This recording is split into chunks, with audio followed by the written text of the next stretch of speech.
From the international headquarters of the McNeil Film Studios in beautiful Baja Tustin.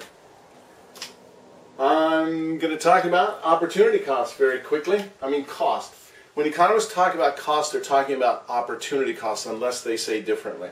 An opportunity cost means the value of the next best foregone opportunity because you do something. Basically, it's the value of what you give up because you do something. So cost is different to everyone because everybody has different costs and everybody has different costs every day. The first day of winter after a snow falls around the mountains locally here, the cost of coming to class increases for lots of people who love to snowboard and ski because if they come to class they have to give up snowboarding and they value it very highly. So it's a high cost day. If I steal $1,000 from every one of you, the cost to you is going to be different because for some of you the value of what you lose out of that $1,000 is might be very serious. You have to do without lunch for a semester. Whereas others, the $1,000 will have almost no effect in their life. So there are high-cost students, people who have to give up something very valuable in order to come and do school, and there are low-cost students. Somebody told me once, the judge told me, I was in trouble, I was going to jail, I had to make something of my life, I had 6 months to do it, you have to go to college and do well. Now, is that a high cost or a low cost student? Well, it's low cost because what does this student give up in order to go to college? Jail.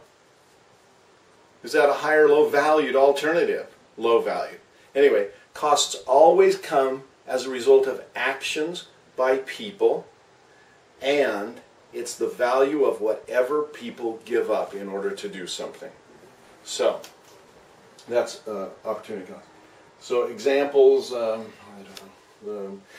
it's not money exactly and it's not time exactly. If you spend 2 hours studying your econ, if everybody does, they don't all pay the same costs or incur the same costs.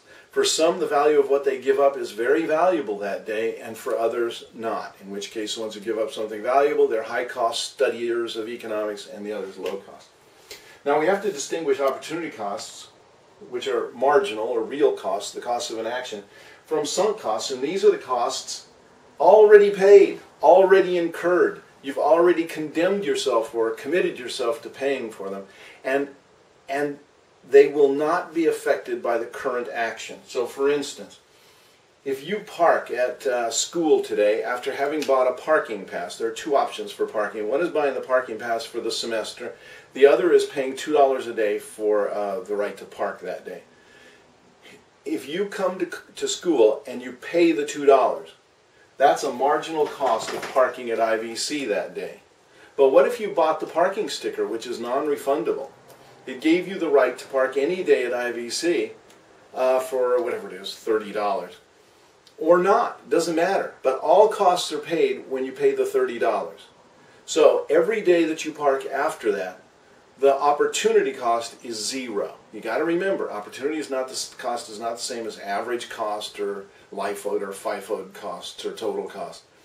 It's what did you give up with regard to money as a result of parking today at school if you bought the sticker, and the answer is zero. Same thing if you go to Disneyland and you go on 10 rides. You pay $60 to get in, you go on 10 rides. The 7th ride was Thunder Mountain Railway.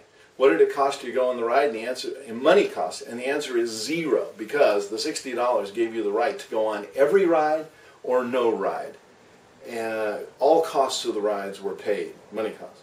But there are time costs, you know, of going on that ride, depending on how long the line is. So let's see if we can tell and give an example of the difference between opportunity costs, which are marginal costs, and sunk costs, which are fixed costs. I made a deal with one of my siblings a while back, and I said, I'm going to Europe. If you will go with me, you just pay the marginal cost of going to Europe with me. That means the opportunity cost. What additional opportunities will I incur because you come with me?